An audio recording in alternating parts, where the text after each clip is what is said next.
Alors, bonjour à toutes et à tous, bienvenue dans cette vidéo où je vais faire une petite revue de la dernière extension des Demeures de l'Épouvante V2, seconde édition on va dire, qui s'appelle Effroyables Excursions, avec une couverture toujours aussi chouette, toujours dans la même veine que les autres qui sont sortis.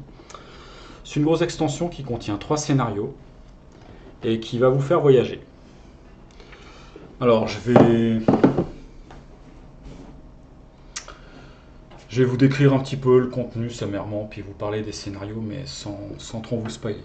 Alors, dans ce qu'on connaît déjà, il y a, regardez-moi ça, quoi, une quantité de pions indices qu'ils ont filé à dépuncher. Je sais pas pourquoi est-ce qu'on nous en a mis autant, là, parce que... Qu'est-ce que je vais faire avec tous ces jetons? J'en sais rien, on en a déjà largement trop. À part les manger le matin avec du lait au petit-déj, je pense que je vois pas vraiment l'utilité de tout ça. Il y a également des nouveaux jetons pour modifier la configuration des salles, donc des portes, etc. Il y en a 4, bon, pas très intéressant. Parmi les cartes, on a des trucs classiques. Alors on a des objets uniques, on en a quelques-uns. Je vais pas vous les dévoiler. Ceux-là, ils sont souvent en relation avec soit des personnages, soit des scénarios. On a des nouvelles conditions, des nouveaux états horreur, nouveaux points de vie, enfin points de dégâts. Je sais même plus comment est-ce qu'on les appelle ceux-là en fait. Points de santé mentale, points d'horreur, enfin, des cartes horreur. Bref. On a pas mal de nouveaux objets communs. Donc ça c'est du classique. Des nouveaux sorts. On a 3 nouveaux sorts. Hop, je vais mettre ça là. Et puis on a des nouvelles conditions. Perdues dans l'espace et le temps. Et puis 3 nouvelles folies. Ça je vais y revenir. Voilà. Bon. Jusque là rien d'extraordinaire. On a des nouveaux monstres. Alors on a des profonds en chasse. C'est des profonds élites on va dire. Ils sont un petit peu plus gros, un petit peu plus mastar que ceux qui existent dans la boîte de base. Ils sont un petit peu plus sympas aussi au niveau des figurines. On a 2 sorciers avec une canne et puis un chapeau melon. C'est chapeau melon et bottes de cuir. Attends, non, c'est pas un chapeau melon là. Non, il est chauve. J'ai cru que c'était un... Quand j'avais ouvert la boîte, j'ai cru qu'il y avait un chapeau melon, mais en fait, est-ce qu'on le verra bien là? Comme d'habitude, on ne verra pas, mais c'est pas très grave. Voilà, peut-être que là on voit un peu mieux, et encore, je suis pas sûr. La figurine est assez chouette. Donc, ensuite, on a des vagabonds dimensionnels. Alors, vagabonds dimensionnels, moi, c'est pas ça que j'imagine dans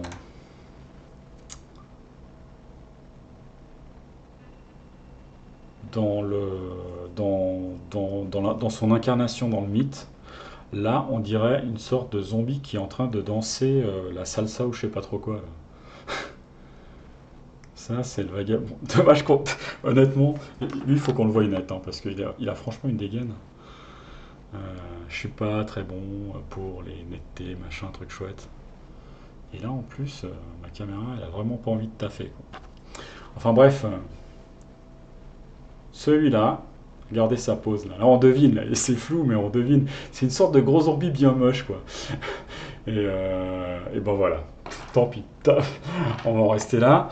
Mais c'est pas fini pour les monstres rigolos. C'est pas fini parce que le dernier, c'est un rejeton informe. Bon, je vais appeler ça un truc. Et là, pour le coup, c'est net. Magnifique. Ça, c'est quoi ce machin? Quand j'ai vu ce truc dans la boîte, je me suis dit, mais c'est quoi ce truc? Et en plus, c'est en 2 pièces. Alors, c'est en 2 pièces, mais faut pas imaginer que c'est pour C'est pour, à mon avis, c'est pas dans l'optique d'avoir un meilleur moulage ou quoi que ce soit, hein, vu, vu la tranche de la figurine. C'est non plus pas pour pouvoir accéder à des zones plus difficiles pour peindre. Regardez, en plus c'est moche là. Là, là c'est dur à voir parce qu'il y a une ombre, mais la jointure entre les deux pièces, elle est vraiment pas terrible. Pourquoi est-ce qu'ils ont fait ça en deux pièces? Bah, je m'en suis rendu compte quand j'ai voulu ranger ce truc dans la boîte, juste après l'avoir sorti. Parce que là, bah, ça rentre pas en une pièce. Comme ça rentre pas. Comme ça rentre pas. Vous voyez là, comme ça, c'est trop. Ça rentre pas. Donc juste pour pouvoir rentrer ce machin dans la boîte, ils ont fait ça en deux pièces. Et puis ce machin, ben, on devine que c'est un truc informe, effectivement, comme son nom l'indique. On voit qu'il y a une sorte de sabot, il y a des yeux, il y a des crocs, des dents, et une sorte de membre ici. Donc sur l'idée, moi je veux bien, ça me fait penser un peu à un truc qu'on pourrait trouver dans un film de Carpenter, genre The Thing, mais dans la réalisation, bon, l'intention elle est sûrement louable, mais dans la réalisation c'est... Bon, disons que ce jeu-là, les figurines, voilà. Il y en a des sympas, parfois ils s'améliorent un petit peu, puis parfois il y a des trucs comme ça, quoi. Ça va nous faire marrer. À défaut d'être une figurine transcendante, ça va nous faire bien marrer. Voilà, donc ça c'est pour les nouveaux monstres. Ensuite, il y a 4 nouveaux investigateurs. Alors qui on a? On a des investigateurs qui sont bien connus au bataillon. Donc il y a Trish, c'est l'espionne, hein, si je me rappelle bien, ouais, c'était une espionne. Agnès Baker, la serveuse. Jim Culver, avec sa trompette. Et puis Silas Marsh. Silas Marsh qui se balade toujours torse nu et avec son harpon. Ça va pas changer. Donc bravo Silas, t'as le style. Et puis ils sont plutôt chouettes, je trouve, ces investigateurs, surtout Jim Culver, qui a des stats vraiment bien répartis, et puis qu'avec sa trompette va pouvoir être un bon support pour soigner des horreurs dans ce... Bah, elle est là la trompette d'ailleurs. Dans ce jeu, c'est toujours quelque chose de très, très important. Alors il y a également le filet pour Silas, mais il est pas forcément, il commence pas forcément avec. Mais voilà, pour ceux qui ont joué au contrées de l'horreur, c'est du connu. Et puis en plus, c'est sympa d'avoir des investigateurs qui sont un petit peu dans la lignée, c'est-à-dire que au niveau de leurs effets, l'espionne, elle est toujours aussi douée pour farfouiller, et puis avec les indices. Donc, on reste cohérent. Il y a un petit goût familier. On se sent chez nous. Donc c'est cool. Ensuite, qu'est-ce qu'on a de... Alors, il y a encore, avant d'aborder ce qu'il y a de nouveau, il y a des nouveaux jetons NPC pour pouvoir interagir avec eux. Il y en a 6. Pas tant que ça hein, pour une grosse extension. Alors, on a des nouvelles cartes également. Cabal. Ça, je vais vous en parler plus tard quand je vous parlerai des scénarios. Donc, je vais mettre ça de côté pour l'instant, ici. Et puis, on a 2 nouveaux types de jetons. Enfin, un nouveau type de jeton, mais qui est recto verso. Donc, 2 nouveaux effets. Alors là, le premier, je ne sais pas si on voit très bien, mais il faut voir ça comme une sorte de déchirure. Il y a une sorte de portail, en fait, comme ça. C'est le tissu de la réalité qui se déchire. C'est un effet qui fait un petit peu penser au feu. Il y a... Les mécaniques sont différentes, mais dans la phase... Enfin, au contraire, les mécaniques sont un petit peu similaires, mais les effets sont différents. Donc vous allez pouvoir avoir des effets comme ça, le tissu de la réalité qui se déchire sur certaines cases. Puis comme pour le feu, vous allez pouvoir défausser ça, sauf qu'ici ce sera un jet de savoir pour pouvoir... ça vous coûtera une action pour pouvoir supprimer ça. Puis au lieu de vous prendre des dégâts, comme peut le faire le feu par exemple, ici ben, vous allez gagner des conditions perdues dans l'espace et le temps. C'est un peu comme ce qui se passe dans les contrées de l'horreur, à nouveau, si vous avez le jeu, ben là, vous allez être en terrain connu. Vous allez être hors de la zone de jeu, puis vous ne serez pas affecté par les différents effets qui arrivent en jeu. Voilà, et de l'autre côté du pion, il y a de l'eau. Donc l'effet eau, ça pour effet d'entraver vos déplacements, en gros, pour simplifier. Voilà, ils nous ont enfilé plein, beaucoup trop à nouveau. Mais là, j'ai toujours les tuiles quelque part par là. Donc ça, c'est les cartons où il a fallu tout dépuncher. Et là, il y en a une. Qu'est-ce qu'on voit là? Il y a une dalle de jeu, un décor, qui venait là. C'est pas celui-là, hein. Et puis tout le reste, bah, des jetons, il a fallu remplir. C'est pour remplir hein, qu'on en a autant. C'est pas très optimisé tout ça, et en plus il y en a dans les autres. Bon, on a plein de jetons, voilà. Et puis finalement, qu'est-ce qu'il nous reste? Eh ben les tuiles. Alors, je vais écarter un petit peu tout ça, c'est pas très intéressant. Ça c'est intéressant, mais j'en ai déjà parlé. Et puis je vais parler des tuiles. Et puis des scénarios. Alors il y a 3 scénarios, et puis on peut voir que les tuiles, il y a 3 tuiles moyennes. Et le reste, c'est majoritairement des tuiles de petite taille. Alors, les 3 scénarios, c'est... J'ai les noms là, s'il y en a un, c'est Meurtre à bord du Stargazer Majestic. Ça, c'est le premier scénario. Et dans ce scénario-là, vous allez embarquer à bord d'un dirigeable.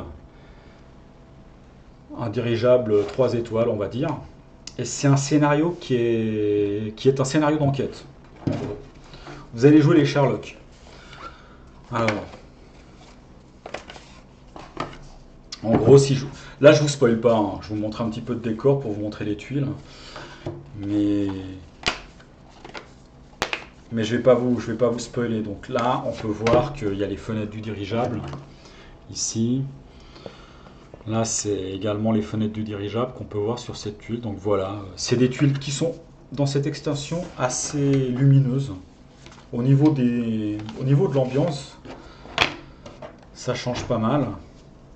Donc voilà, vous allez vous balader dans un dirigeable. Il va falloir mener une enquête à la Sherlock Holmes. Il n'y a pas que des zones comme ça à explorer dans le dirigeable. Vous aurez également une sorte de... Voilà, de poste de pilotage comme ici, la timonerie.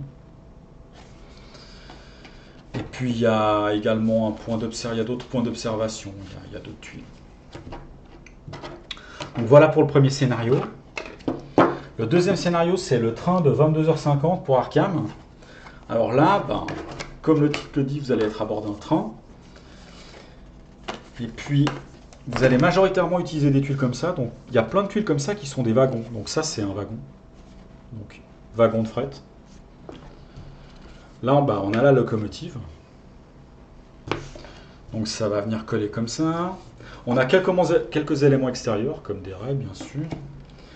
Et puis, sinon, le reste, c'est d'autres wagons. Donc là, on a un wagon à bagages, par exemple. Donc, ça va venir comme ça. Et puis là, il y a un wagon de voyageurs. Donc, hop. Vous avez compris. Ça va venir comme ça. Donc, vous allez faire votre train, votre tout. Et puis, il y a d'autres tuiles wagons. Donc, il y a une autre tuile wagon voyageur. On a un wagon salon. On a un wagon restaurant. Bref. Plein de types de wagons. J'ai peur que ce scénario ressemble un peu beaucoup à celui qu'on a dans l'héritage de Dunwich pour le jeu de cartes Horror Arkham. Pas forcément dans la scénarisation, mais bah, c'est un scénario où ce qui fait la force de ce jeu-là, c'est quand même l'exploration. Et puis ici, l'exploration, elle est très linéaire. C'est plutôt au niveau de l'exploration. Quand je pensais qu'il y aurait des similitudes, parce que là l'exploration elle va être très linéaire aussi, et puis il y aura des monstres, et puis ça va être difficile de les éviter ces monstres, donc je pense que ça va être un scénario qui sera très porté sur l'action. Et puis globalement en fait d'ailleurs, quand j'ai commencé à regarder un petit peu de quoi parler de ce scénario là, je me suis dit mais le premier scénario, il me fait plus penser à du Agatha Christie que du Lovecraft. Le deuxième scénario, lui, il me fait penser à du Indiana Jones. D'ailleurs, quand vous voyez le dessin, là, avec la Gatling du gars, là, avec le train, il y a un côté un peu Indiana Jones, je trouve. Alors, le côté pulp, on le retrouvait bien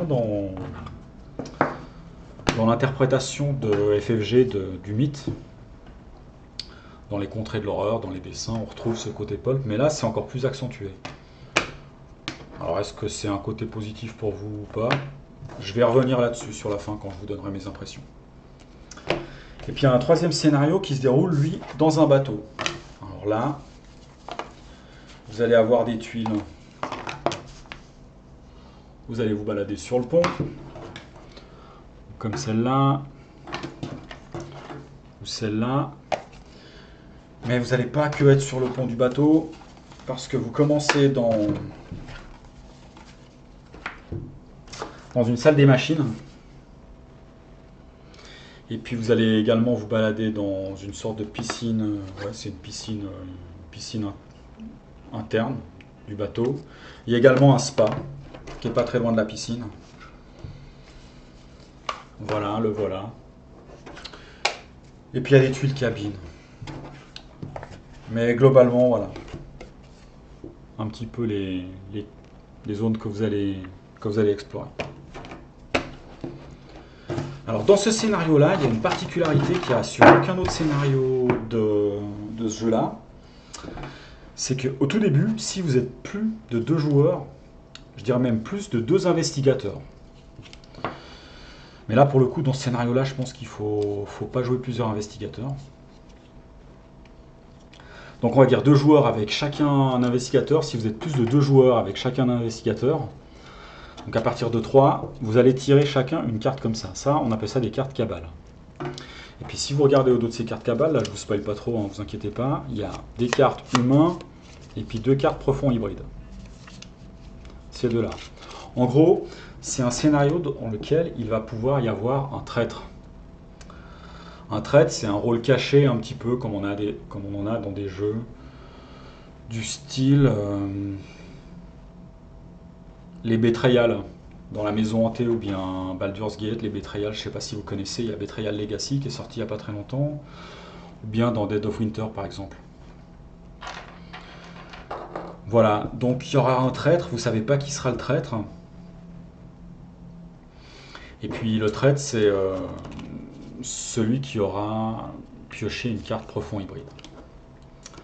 Alors moi, je suis pas forcément de base très fan de cette mécanique dans ce jeu-là, parce que le traître, en gros, va pas gagner la partie de la même façon que les autres joueurs. Ici, vous avez des nouvelles conditions folie, il y en a une, c'est profond hybride. Et puis, dans les précédentes folies, il y avait déjà, si vous deveniez fou, il y avait déjà des folies qui vous amenaient à gagner la partie d'une façon un petit peu différente. Et puis je crois que j'en avais déjà parlé dans une ancienne vidéo, où ces conditions folie, comme avec les extensions, il y en avait chaque fois des nouvelles, moi je les avais écartées, il y en avait trop 4. Parce que les personnes avec qui je joue, elles ne sont pas forcément très fans de ça. Et puis, je suis un petit peu d'accord avec mes joueurs, parce que je trouve que ces quelques folies, elles déséquilibrent un petit peu dans le jeu, dans le sens où on n'a pas trop peur de se prendre des blessures physiques, mais on a très peur de se prendre des horreurs. Alors, ok, c'est un peu raccord avec le thème, c'est même raccord avec le thème. Les folies, les effets, elles sont aussi raccord avec le thème. Mais il y a des mécaniques derrière un jeu, il n'y a pas juste un thème. Et puis ça avait comme effet un petit peu pervers de limiter, on va dire, le choix des investigateurs. C'est-à-dire que les joueurs, ils ont tendance à prendre des investigateurs qui ont un minimum. Voilà. Typiquement, lui, là, avec ses 5 de santé mentale, il ne sera jamais pris, quoi. Parce qu'il est trop faible. Et puis ils vont prendre plutôt, à terme, ils prenaient surtout des investigateurs, justement comme Jean Culver, qui est très fort, et puis qui en plus peut défausser des horreurs. Donc pour équilibrer ça, moi je retirais du jeu ces quelques cartes folie. Donc là, cette mécanique, ils nous la remettent, et puis elle est au cœur du scénario. Donc là, je suis pas...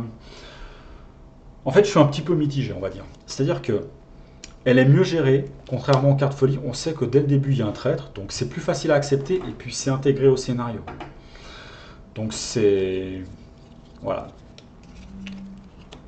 Tout n'est pas noir. Et puis, si vous voulez pas les utiliser, ces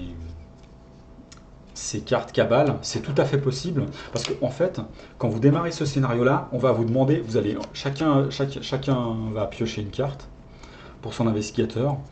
Et puis le jeu va vous demander si vous êtes un profond hybride ou pas. Et donc secrètement, dans l'application, vous allez devoir répondre. Quand vous démarrez le scénario, vous allez devoir répondre si vous en êtes un ou pas. Donc ça fait vraiment partie du scénario. Mais ce qui est quelque part plutôt pas mal, c'est que durant tout le jeu, vous allez en grande partie agir comme les autres investigateurs. Après, bon, je vais pas vous spoiler, à la fin, il y a des choses qui se passent qui font que vous pouvez... Enfin... On va dire, certains vont avoir comme objectif, sans trop spoiler, que certains vont avoir comme objectif de sauver un maximum de personnes, d'autres vont avoir comme objectif de se sauver eux-mêmes. C'est un petit peu trivial ce que je dis, c'est pas exactement ça, mais c'est un petit peu pour vous donner une idée. C'est-à-dire que l'objectif, c'est quand même de se sauver soi-même à la base, de réussir à aller jusqu'à la fin. J'essaie de ne pas utiliser des... D'ailleurs, je ne vous ai pas montré une tuile qui pouvait vous spoiler. J'essaie de ne pas vous spoiler, mais tout ça, c'est pour vous dire que vous soyez un traître ou non, vous allez quand même aller dans la même direction. La plupart du temps en exécutant le scénario. Et vous pouvez très très bien décider, donc comme je le disais, de ne pas utiliser ces cartes-là. D'ailleurs, il se pourrait très très bien qu'il n'y ait pas de trade, donc vous pouvez très très bien décider de ne pas les utiliser. Même si je ne suis pas fan de cette mécanique-là, je trouve que pour ce scénario-là, c'est presque un petit peu dommage. Donc je ne suis pas fan de la mécanique, mais bon, dans le cadre de ce scénario-là, enfin de la mécanique, du fait d'avoir un traître, un rôle caché dans ce jeu-là, mais dans ce scénario-là, bon, pourquoi pas. C'est pas forcément quelque chose que j'ai envie de voir dans les prochains scénarios, mais une fois comme ça, c'est sympa, c'est original. Si je vous donne un feedback sur le jeu, original, c'est ce qui ressort un petit peu de cette extension-là. C'est peut-être pas la meilleure extension qui soit sortie, mais elle est quand même assez originale. C'est plus les demeures de l'épouvante, là, c'est les moyens de transport de l'épouvante. Voilà. C'est une extension qui va vous apporter un petit peu de dépaysement. Alors pour le coup, je trouve qu'elle a un petit peu le défaut de ses qualités, parce que là, la quantité de tuiles qu'on a, eh ben, elles sont surtout dédiées aux 3 scénarios. Moi, ce que j'aime bien dans ce jeu-là, c'est d'avoir du matériel qu'on peut réutiliser. Je préférerais qu'on sorte plus de scénarios, qu'on réutilise le matériel, plutôt qu'on sorte chaque fois plein de matériel, et puis qu'on doive payer cher pour pouvoir jouer un scénario. C'est un petit peu dommage, je trouve. Je trouve que c'est pas bien optimisé. Je préférerais avoir 2 petites extensions qui sortent avec peu de tuiles, et puis une grosse, plutôt que d'avoir une petite et une grosse. Et puis une extension de ce type-là, ben, c'est bien qu'il n'ait pas sorti en premier. À la limite, là, on a déjà du matériel qui peut être réutilisé un petit peu dans plusieurs scénarios, dans les extensions précédentes. Bon, là maintenant il sort un truc qui sort un peu du lot, pourquoi pas.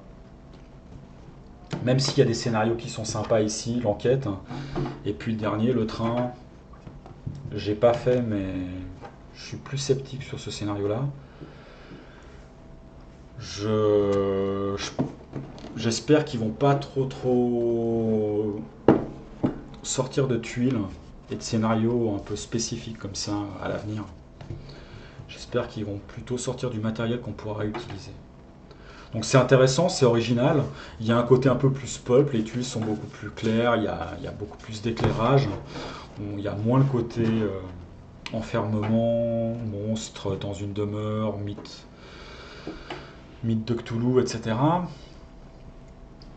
Mais voilà, nos investigateurs ont décidé de voyager un petit peu, de prendre le large. Le temps d'une extension, c'est sympa. C'était une revue un petit peu rapide peut-être, mais je peux pas vous en dire beaucoup plus, avec un début assez chaotique. Mais voilà, moi je Je fais toujours un petit peu mes revues comme ça, en structurant un petit peu ma pensée avant de commencer à discuter d'une extension, puis après j'improvise, histoire d'être spontané en fait. Donc j'espère que ça vous a quand même apporté un petit peu d'informations. Et puis moi, je vous dis à bientôt dans une prochaine vidéo. Je pense que finalement, j'ai quand même acheté cette boîte-là. Je pense que je vais faire une petite revue de... Il y a des trucs qui m'intéressent bien, là, que je trouve super dans cette extension. Je vais peut-être faire une revue de ça ce week-end, si j'ai du temps. J'avais dit que j'avais acheté 2 boîtes avec du poulpe. Bah, pour le coup, c'est ces deux-là. C'est pas la V3. J'espère qu'il n'y en a pas qui ont pensé que ça pouvait être la V3 du jeu de plateau Horror Arkham, que j'ai pas l'intention d'acheter. Je me suis renseigné, je pense que c'est un bon jeu, mais qui va faire doublon avec ce que j'ai, puis qui sera pas mieux que ce que je possède. Donc pour moi, il n'y a pas vraiment d'intérêt à l'acheter pour l'instant en tout cas. Peut-être dans 1 an ou 2 ans, quand il y aura pas mal d'extensions, je reverrai ma position, et pour l'instant, je ne vais pas l'acheter. Et puis la vidéo sur les peintures, ça viendra plus tard. Donc moi, je vous souhaite tout de bon. Si vous voyez cette vidéo avant le week-end, je vous souhaite un bon week-end. Et puis peut-être à bientôt dans une prochaine vidéo. Allez, ciao ciao.